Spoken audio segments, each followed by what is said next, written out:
ever wish your day wasn't dictated by your health? Are you tired of being tired all the time, or is pain holding you back from enjoying your time with your family? Would you like to manage your symptoms holistically, but you just don't know where to begin? I am so excited that you're here. This podcast will help you understand how natural remedies work so you can relieve your symptoms and live a fuller life.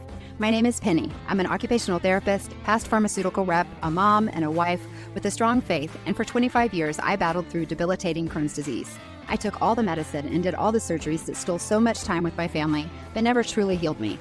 I finally realized if I was going to survive this disease, I needed to open my stubborn eyes to alternative solutions. I researched how perfectly our bodies work with plants and a lifestyle that made my health less of a burden to my family and aligned so beautifully with my faith and my medical training. If you are ready to reclaim your life with holistic options that are easy to implement as a busy mom and provide relief that lasts, this is the podcast for you.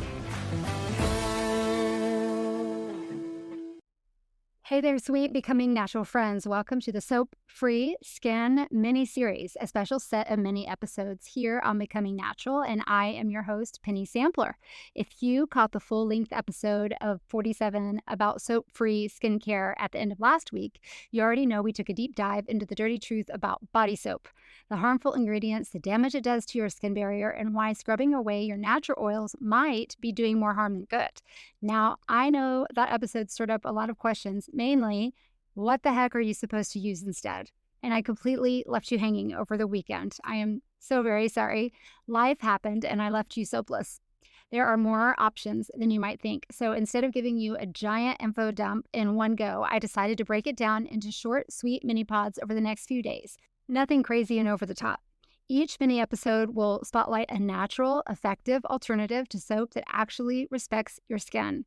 We're talking God-made ingredients like oil cleansing, honey, apple cider vinegar, clay, herbal powder paste, salt and magnesium soaks, tallow, and healing oils. And yes, we'll unpack how to use them, why they work, and what science and scriptures say about giving your body what it truly needs. So if you're curious, overwhelmed, or just tired of buying clean products that still leave your skin dry, red, or irritated, these next few episodes are just for you. Sometimes getting clean still spawns products loaded with ingredients you can't pronounce, so why not use the core ingredients to begin with? Stay tuned each day for a new episode in the Soap-Free Skin mini-series. And remember, your skin was designed to heal. Let's stop fighting it and let's start partnering with it. Hey, sweet friends. Welcome back to the Soap-Free Skin mini-series on Becoming Natural this week. I think this is episode 3. We've done cleaning oils and we have covered honey. And today we're covering something very new that I'm very excited about. Clay cleansing for radiant skin, the amazing qualities of dirt that heals. I am Penny, and I am an occupational therapist, chronic illness warrior, and to be honest, a recovering product junkie turned natural wellness warrior. I loved products. I loved buying new products. I liked looking at new things, trying new things, and my eyes were opened. So if you're just joining, be sure to go back to my episode, Soap-Free Skincare, as this little mini-series was created to offer you one solution at a time as you recover from the shock of not using soap. It's our gentle rebellion against harsh surfactants and squeaky clean marketing. This is our third solution in the series about soap-free skincare, and today is a little bit gritty, and I mean that literally. We're talking about clay cleansing, why I gave up foaming face washes and the trendy 17-step skincare routines for something that looks pretty much like dirt, because it is. And it's why one of the best swaps that I've ever made for my skin has done so well for my health and my home. So it's earthy, it's ancient, and honestly, it might be the most biblical skincare ritual we've talked about yet, because we're not foaming, we're not stripping away anything off of our skin, we're not even trying to smell like the beauty counter at the department store. Nope, this one is clay cleansing, using the very dust of the ground that God formed us from to draw out toxins, restore minerals, and heal our skin barrier the way that nature intended. We're talking about bentonite clay, rhassoul clay, French green, and kaolin, mixed with, in the future we'll talk about different kinds of herbs that will together form a gentle, gritty paste that doesn't just clean your skin, it actually helps your body release the toxins, replenish with vitamins and minerals, and restore your skin naturally. It's absolutely amazing. And just to kind of point out, the whole idea is the same thing as when we talked about using too many antibiotics that go in and kill the good and the bad bacteria. So it's the same thing for our skin, is we're using products that are going in and killing the good and the bad. And so that's why we're not able to replenish our skin, because our skin has that same microbiome as our gut that needs to be taken care of, that's actually used as a healthy protection to our bodies. It's amazing when you start thinking how it is all works together, and it's the same song, 15th verse. So this example actually really interested me because I was a huge believer in chemical peels. I absolutely love them. I still do love them, but I'm not getting them because my skin always looked amazing afterwards. One day I was laying in the esthetician's chair, looking at the ceiling, waiting for her, thinking about all the things I've done to clean up my life. And I absolutely panicked when I thought about the things that I put on my face, including my chemical peels. That might be something I had to give up. Holy Hannah, that was a big one. So if you've ever wanted to detox your skin without a chemical peel or a 10-step $1,000 serum routine, grab your little mixing bowl and put your ears on and brace yourself. Let's get back to the dirt that heals. So you might be wondering, is rubbing mud on my face and my body really actually going to clean anything? Am I not cleaning dirt off my body? Oh yes, it will. And not only will it cleanse, it actually detoxes your body, it nourishes it, and it supports the God-designed microbiome of your skin. Seriously. So let's step back a moment and catch you up on why we started this little mini series. I did a podcast last week on soap-free skincare after discovering all the ingredients that go into cleaning our bodies that are harmful and actually completely unnecessary. So if this is your first time through, this is just a summary of what's wrong with commercial soaps and cleansers. Real quick, we'll hit the high notes. They have SLS, which is sodium lauryl sulfate. It's harsh detergent, strips the skin barrier. It has parabens linked to hormonal disruption, and they mimic estrogen. They have phthalates, often hidden under the name fragrance, which disrupts our endocrine system. And they have synthetic fragrances, not just smelly. It's a chemical soup with respiratory and skin irritants. So this is kind of the background of how we got started. So each of my little short mini podcasts are one solution at a time, how you can combat not using soap, because I know this might be a little bit shocking for some and a little bit overwhelming. So I figured each day we'd have a new solution if you wanted to try one and then go home or try it the other one the next night, however you want to do it. Anyway, the whole idea is that clay doesn't need a preservative like all your other products that you have. It doesn't expire in 6 months. God designed it shelf stable. It has a good shelf life. There's no expiration dates, and it's self-cleansing. Amazing. So what is clay cleansing actually? At its core, clay cleansing means it's using a natural, mineral-rich clay. Remember how we talked about trace minerals and how we need those minerals in our water to keep our bodies healthy and functioning and hydrated? Well, those minerals come out of the dirt and the clay in our ground. So this clay is just loaded with incredible minerals for your body. So when we talk about, we'll get into the details, but bentonite clay, kaolin, French green, or rhassoul, they gently remove impurities from the skin. So before you think, okay, that's really sweet and all for you, but I need something that foams. Mom, I'm talking to you. Your skin wasn't designed to need a lather. That is all marketing, not science. So when we talk about why clay is so beneficial, it draws out toxins. Clays are negatively charged, which means they attract positively to charged toxins like heavy metals and impurities. It sucks them out like a magnet. It balances the oil in your skin. So unlike harsh soaps that strip your skin and trigger that rebound oil of overcompensation when it thinks it's dry, clay naturally balances your skin's sebum production. Sebum is that name we talked about for the layer with our oil.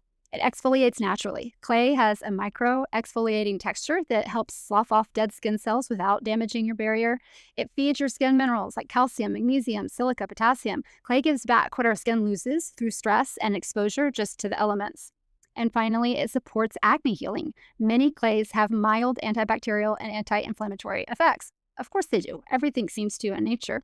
So let's break them down to you so you can easily pick what's best for you for this season or for your symptoms. And once again, I'm going to say, just pick one. You don't have to, don't get stressed out. Just pick one of the clays and see how it works on your skin. Use it and then, maybe try another one. I personally started with bentonite clay. So bentonite clay, and I will link all of these up in the show notes, but it's best for oily, acne-prone, congested skin. It's a pale green, it's kind of like chalk, just like chalked up, like it's been on a grater. It's a pale gray or cream color. It's never, ever pure white. So don't let that panic you. But it is a deep detoxifier. It's highly absorbent, which means it swells like a sponge to pull all those toxins out of your body, the heavy metals and the sebum. It's really great for bug bites or armpit detoxes. And I heard about this because after I was bemoaning my deodorant detox that was so bad, one of my friends said, oh, I did that and I just used the bentonite clay.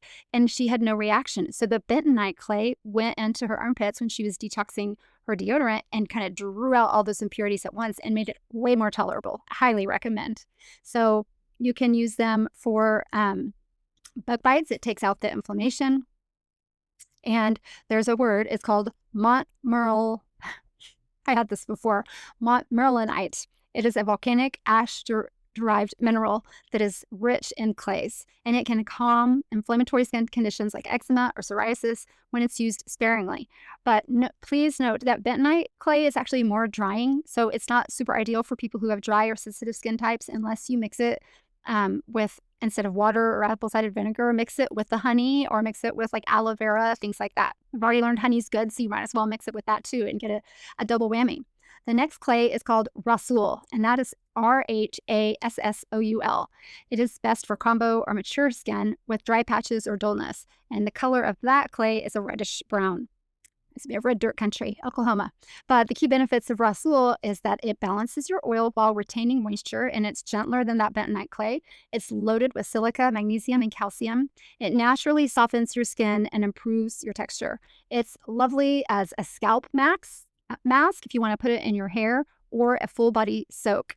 And that's something I didn't mention before about the bentonite clay is I actually just put a couple scoops in my bathtub and I soak in it. Now it leaves your bathtub a mess. I'm not going to lie.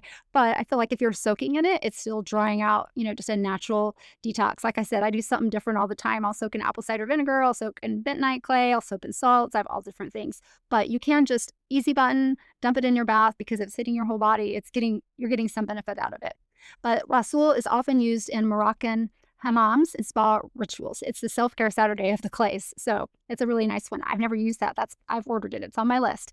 The next one is French green clay. It's pronounced French green clay. It's best for oily, acne-prone, toxin-exposed skin. So it is a light to dark green, sage green. Depends on the mineral content, on where it's from and where it's sourced, but it contains decomposed plant matter, which is what gives it that green color. So depending upon the plants around you is what color it is. And that has actually extra skin nourishment. Of course it does, because plants are amazing. It's excellent at shrinking pores, just like a natural astringent. It's high in iron oxides and trace minerals. It also supports circulation and cell regeneration. This is basically your, I would say your all-in-one clay where your skin is inflamed, overworked, or dealing with breakouts. Pull this one in and it'll kind of take care of everything at once. Kaolin clay is also known as China clay, and it's for sensitive, dry, reactive, or baby skin. It's usually white, but it can also come in pink, red, or yellow variations, depending again on the region and the mineral content of the ground. But it is the most gentle of the clays. So it's non-drying. It's a very soft, gentle exfoliator for fragile or perhaps skin, like if people have rosacea or anything that they're usually sensitive to, this is probably the one to try first. It helps with soothing irritation while lightly detoxing, not just this big, fast detox out your pores. So it's great for everyday use or when you need extra support healing that skin barrier. So think of it as kind of the baby safe product. And if you can use it on a baby, you can use it on yours. So it's soft, it's safe, it's very calming. So how I use the clay. So actually, there's all sorts of recipes you can look up and go for it. And I'll provide some recipes at the end of this. But I know this is probably really new to a lot of people to actually bathe in dirt. So it's way more simple than you think. But these are probably new ingredients to you. And like I said, I'll add a list to the end of the series and I'll even tag some in the show notes. But when I first started using clay, I had heard about the Aztec bentonite clay, and I literally just poured some in my hand, put a couple of drops of water in it, and put it on my face. Is where I started using it. But you can use it for your whole body, or like I said, you can just put it in your bath. Other people suggest putting the clay in your hand and mixing, or in a little bowl, whatever, and mixing it with a little bit of apple cider vinegar and stirring it up, and then putting the paste on your face if you want to have a good mask. The thing about using all these natural things, there's no hard and fast recipe. The only exciting and fun thing to learn is what complements the other and what helps everything. So, which leads to actually tomorrow, we're going to have a little mini series that feeds on this one about actually adding herbal powder pastes to the clay. But to this point, don't get overwhelmed. We're just talking about the clay. So after you do the mask or the clay, whichever clay that you decide to do, and how brave you are, depending on how strong of a detox you want at once. Just follow it up with a little warm, wet whack to put some moisture on your face, and then one of those organic oils that we talked about for cleansing, but you don't have to take the oil off. Just put the oil on your face slightly, and that's kind of your lotion for the day, and you will feel amazing. It'll soothe your skin, nourish it, and it won't leave it feeling dry. The other amazing thing, I know I've focused a lot on the face here and we're losing soap, and I'm talking about losing body soap too, my friends. So there are whole body benefits to clay. It's not just for your face. It's for the whole body. You can do, I've mentioned scalp treatments. You can actually do detoxes from all the product buildup from our hair products that we probably shouldn't be using. So just do a regular mask like on your hair and leave it in for 5 to 7, 10 minutes, whatever you feel like. You can feel it getting dry. And when it gets really dry and crackly, then you can rinse it out. Really good, like I said, as an armpit detox, especially if you're not on natural deodorants yet. If you're not on natural deodorants, go back and listen to my podcast on all the aluminum and bad chemicals that are in deodorants. But this is a really great way that I wish I had known about when I was detoxing, because man, that was rough. I had lots of stuff coming out. My skin was really, really sensitive for a couple weeks. Another great way to use the clays are just as foot soaks. It pulls your toxins out and it reduces the swelling in your feet. If you have swollen feet, you can use it as poultices, like paste, like make it the clay and mix it with turmeric over injuries or bug bites. You can kind of make it and dab it on a specific area of need. And then, as I already mentioned, you can use it in bath and bentonite clay. And I failed to mention Epsom salt, which we'll get to salts in another episode too. Those two combined together are amazing. Miracle mineral magic. So this is also, for those of you interested, it's a zero waste, travel friendly, budget saving, toxin reducing hack. So it's not expensive. You're getting incredible benefits and you're not getting the side effects. And once again, I can't say how amazing it is to know that when we're using these products on our face, not only are we not getting the bad things that are disrupting our endocrine system, we're actually putting things on our face or on our body that's even giving us more amazing support to the rest of our body that's going to help us with, as you can hear over and over, it talks about inflammation. So reducing inflammation, but every little layer that we can add to the goodness in our body is amazing. So instead of side effects that are bad, we're getting side effects that are good, which is amazing. So finally, just a reminder that when you do any kind of detox, especially, on your skin, in your stomach, sometimes it may make you feel nauseous, but if it's on your skin, if your skin's going to freak out possibly a little bit at first. It may get red. It may get itchy. Don't quit, because that doesn't really mean that it's bad, especially because if you've been using synthetic products, it's going to be drying out all that nastiness out of your skin. So your skin is going to kind of rebel and it might get tender. So give it a few days. And if you're more comfortable, if you have sensitive skin, kind of spot test, do one arm, see how that goes for a couple days and do the rest of your body. But just because your skin gets red or irritated, don't quit. That's actually part of the detoxification, which is going to make you feel good and make you be able to push through. So start slow. Do it for 1 to 2 weeks. See how you do. Moisturize with an organic oil after you do the detox. And when we'll get to tomorrow, you can also add some soothing herbs. But just remember that healing isn't always linear. Many times your skin has to heal in layers. That's actually how it heals. So you want it to heal from the inside out. And so it may take a while. So be patient, because your skin does heal in layers. So when God created man, he formed him out of the dust of the ground. Genesis 2:7. That is becoming more and more meaningful to me as I go on. So there's just something beautifully redemptive about using the dirt, using the earth, literal dirt and clay and herbs as part of our cleansing and our healing, when that's actually what we were created from. We don't need 17 different ingredients or products or the latest influencer serum that everybody has to buy, that I was the first person to buy because I am totally bought and sold by marketing. I love all of that. So I'm learning a hard lesson, but we need to return to what God created, to trust what's simple is not simplistic. It's incredibly detailed, in fact, and it's designed for us. And to remember that healing doesn't have to come in a plastic bottle, and it certainly does not have to foam. So if you've loved this episode, my friends, it would mean so much if you left a review or shared it with another friend or mama who's ready to ditch the toxins and do it slowly and get back to the dirt that heals. So until tomorrow, I've already given you a sneak peek of what we're talking about. We'll be talking about herbal paste. But until tomorrow, go see if you can find some clay, rub-a-dub-dub, and let me know how you do. Thank you so much for tuning in today. If you've enjoyed today's episode, hit that follow button, leave a 5-star review if you're so willing, and help spread the message of Becoming Natural by sharing it with a friend. Check out the resources in the show notes and join the email list to stay on top of all the latest and greatest happenings at Becoming Natural as we roll out exciting new things while we grow. Until next time, take those baby steps to a more natural life and always give yourself grace. Progress, not perfection, is the goal. See you next week.